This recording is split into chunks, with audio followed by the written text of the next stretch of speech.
Casually Explained Engineering, the brand new Casually Explained video.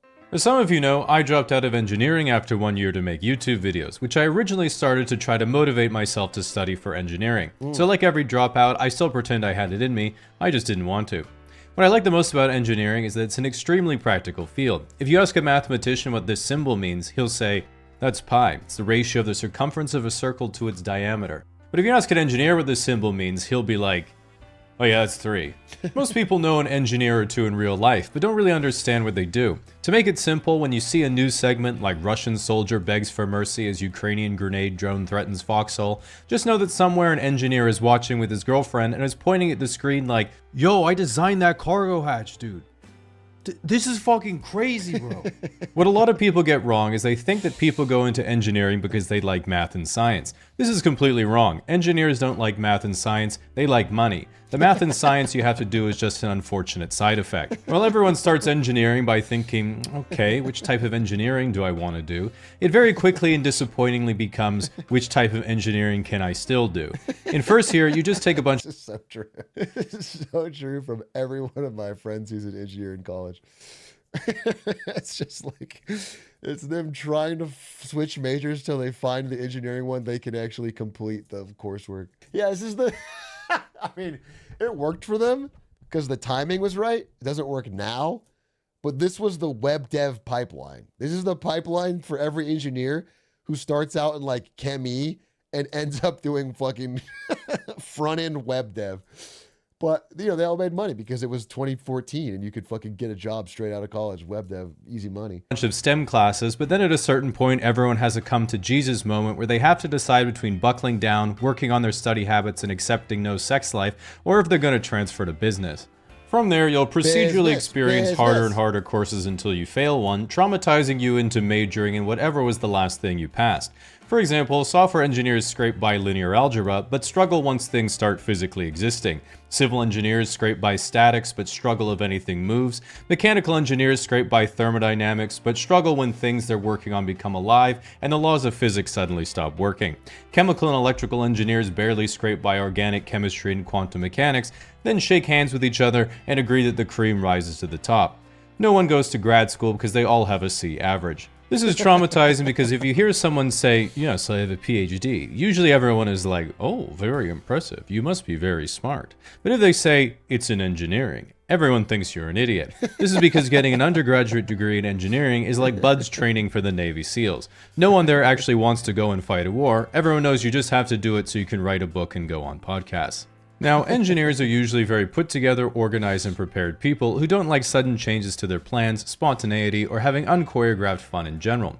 Meaning the only thing they truly fear is girls. This means if you're a girl, dating an engineer can be really difficult because especially on the first few dates, you're constantly wondering, is he just shy and awkward or actually autistic? Even worse is if you're a girl in engineering, because if you ever get frustrated, lean back from your computer and are like, oh, I just don't get how to do this. Well, you should have thought it through, Lily Phillips. This is now a group project. With that said, when it comes to the actual work you'll do, there's a big difference between working on a train and working on a drug to solve erectile dysfunction, despite them having the same effect on most engineers. So it's important to know what you're signing up for when you're choosing an engineering major, so I'll let you know about each one. Mechanical engineer means you make bombs. Civil engineer means you make targets. Petroleum engineer means you make money. Chemical engineer means you're a chemist. Being a chemist means you're a cashier at a pharmacy. Do not try to correct your confused family members, they will not understand. Electrical engineer means you know that V equals IR, and the rest you can learn on the job. Materials engineering is just coming up with IRL crafting recipes. Nuclear engineering is trying to explain to everyone for the last 30 years that these are not chimneys. You will be unsuccessful. Software engineering is trying to figure out if you qualify for food stamps. Computer engineering is being relieved that you at least didn't choose software engineering. Biomedical engineering is when you just can't take it anymore and you need at least one class with a girl in it. Mechatronics... Oh, I don't know how that got in there. That's not engineering. Now, a lot of people are scared to go into engineering because they've heard it's a lot of work. But the good news is if you found a course really hard, you'll feel a lot better when you tell a senior that you got 52% on your final and they're like, yo, congrats. This might cause people to ask the question, wait, so the people designing rockets and planes might not have even understood what they learned in school? Isn't that a bit worrisome? And not at all. Engineering is about adaptability. Oh, it's happening right now with med students. Med students are chat GPTing everything. They are graduating. They're going to be fucking operating on you, and they learned it all from ChatGPT. Atrioc, I'm a med student and I don't ChatGPT, but I'm stupid as hell. That doesn't make me feel better. So if I'm getting a heart surgery, I'm either the stupid guy or the ChatGPT guy. I guess I take the ChatGPT guy, because he'll at least type it in and it'll tell him what to do. Ability and problem solving in the real world, not about rote memorization of textbook material. If you're at work and the software says that your design is at risk of structural failure, just double it. That's engineering, baby. Now, the last question you need to ask yourself before going into engineering is the most important one, which is, who do you think would win? The combined power of the military-industrial complex, big pharma, the oil industry, and Wall Street all working together, or the English professor who has to teach the engineering ethics class in first year? Because while engineers have some of the most important jobs in society, they also bear a lot of responsibility for the unintended consequences of their actions. And this is why I feel it's my duty to remind students and new graduates of the only question you need to know the answer to, which is, when is it okay to violate your moral principles? For money. Exactly. It has to be at least 6 figures. Now, as someone who dropped out of software engineering, it means I barely scraped by first-year linear algebra and am deeply scared of things that physically exist, which is why I like using an electronic SIM card instead of buying physical ones when I travel. With this video's sponsor, Saley, I could do just that. I recently went on a trip to Japan for a holiday and to visit some family, and my phone company usually charges me $15 a day for Dude, you see that there's a fucking... I saw an image. roaming, meaning I would have paid I saw an image. So speaking of white guy going to Japan, did I save it? Did I save it? Yeah. Yeah. It was, when people turn 30, they're sorted into one of 4 houses. Running, grad school, Japan, or pickleball. This is fucking true. Like every fucking friend I have. Everybody I know around me. Which one are you? I'm Sigma. I'm above it. I don't do any 4 of these. But everyone I know.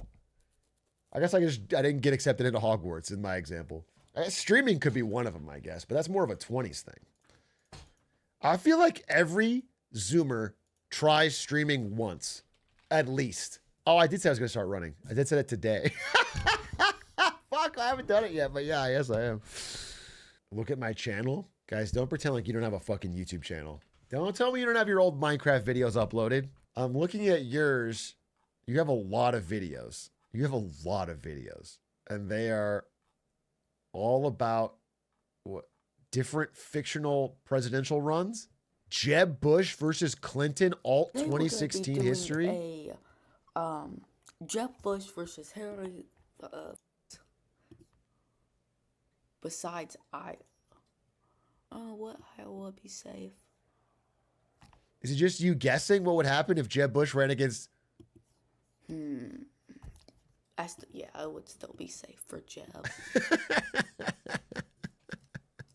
That's tight. I respect. Well, you have one of Atrioc versus J.D. Vance, 2028. Of Atrioc running as the Democrat nominee versus J.D. Atrioc and Gavin Newsom versus J.D. Vance and Marco Rubio in 28. You know, I'm not old enough. Actually, I am old enough in 28. Holy fuck, I'm old now. In 2028, I'm old enough to run for president? All right, I am going to do it then.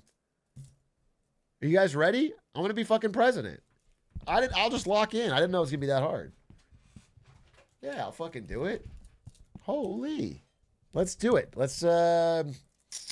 My new rule is that everybody under 40 gets all the money for free. And everyone over 40, we lose overwhelmingly. We don't have the votes. Fucking nobody 18 to 24 even turns out for the election. The platform is literally all free money for you. They don't fucking turn up or vote. It's a fucking landslide sweep from 40 plus. Do you have me winning or not? Oh, you have an overwhelming, dominant J.D. Vance victory. Me and Newsom get our clock cleaned, huh? That's unfortunate. This is how Atrioc can still win. This is how Atrioc can still win, dude. You knew some, you lose some. Thanks for that little phrase. That was a good video. The casually explained.